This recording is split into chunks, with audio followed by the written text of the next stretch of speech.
ટોપરાનું તેલ વેચતા. હા ટોપરાનું તેલ વેચતા. મારું નામ કાદરભાઈ છે ગમે આખા દીનું કેટલું તેલ વેચાય? હું આખા 5.5 આવે કે વધારે નતા તો અમને મંદિર બહુ છે. ચાલો તો મિત્રો, તો આજ ભાઈ આપણા કાદર દાદાના કીટ દેવા માટે આવી જાય છે. સાથે હરજે મામા છે, લાખમમાં છે, વિજયભાઈ છે, પ્રિયંકભાઈ છે. તો ચાલો મિત્રો, આપણે કાદર દાદાને કીટ આપીએ. અને મિત્રો, આ રેશન કીટ રાજભાઈ કાછડિયા જગની સંતાન રેશન કીટ દ્વારા આપવામાં આવેલી છે.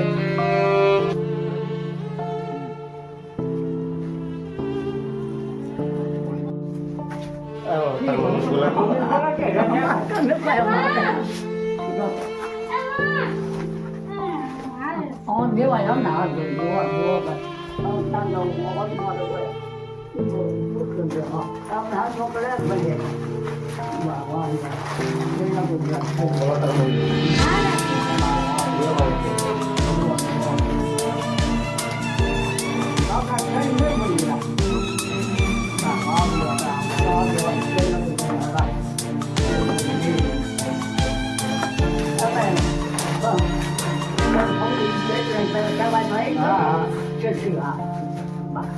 લોટ બે ભેગા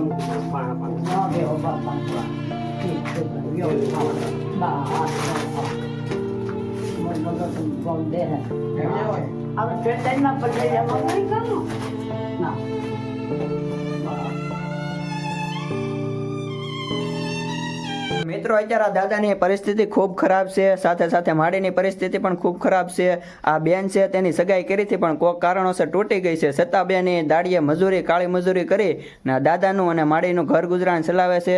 તો ભાઈ અત્યારે સરસ મજાની કીટ છે એ આપણે હરજી મામા, લાખમમાં, વિજયભાઈ, આ પ્રિયંકભાઈ સાથે સાથે હું આપણે બધા દેવા આવ્યા છીએ. તો ભાઈ બધા મિત્રો વિડીયોને ખૂબ શેર કરજો અને સપોર્ટ કરજો.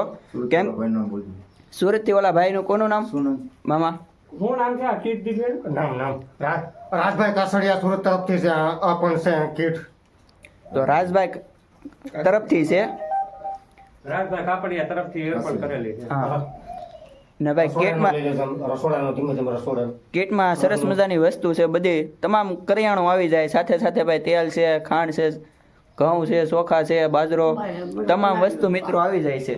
અને દાદા છે ને ભાઈ પહેલા જ્યારે ઉંમર હતી ત્યારે ટોપરાનું તેલ વેચતા, કાશમ દાદા કરીને.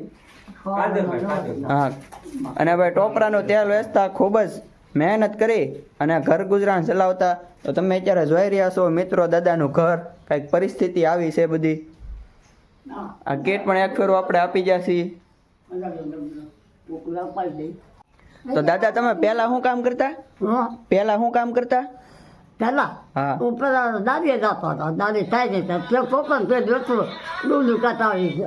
હજે તો દમ દવા હતી પેલી રીતે હું કહું બેઠો કાંચી કરી કંઈ કામ નહીં કરતો. ટોપરાનું તેલ વેચતા. હા ટોપરાનું તેલ વેચતા. મારું નામ કાદરભાઈ છે ગમે આખા દીનું કેટલું તેલ વેચાય?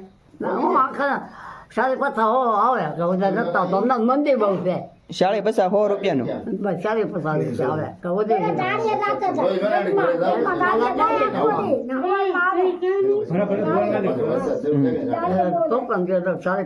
આવે. તો તમને કેવું લાગ્યું આ બધું આપ્યું? તો કેવું લાગ્યું તમને? મારી દુઆ ભગવાનની. ભગવાન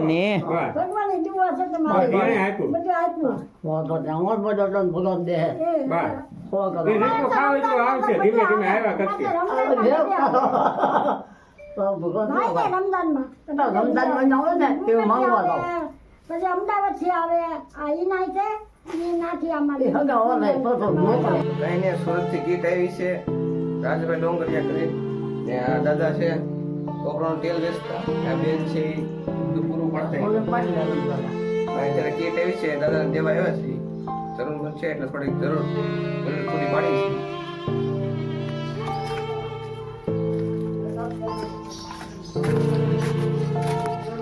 તો મિત્રો અત્યારે આપણે કાંઈ ફેમસ થવાનો ઈરાદો તો નથી, પણ આપણા વિડીયો જોઈ ને જો 2-5 જણા આવી રીતના કોઈ ગરીબની મદદ કરે તો ભાઈ બહુ સારું કહેવાય. તો મિત્રો જેમ બને ને વિડીયો શેર કરજો. તો બધાને જય માતાજી.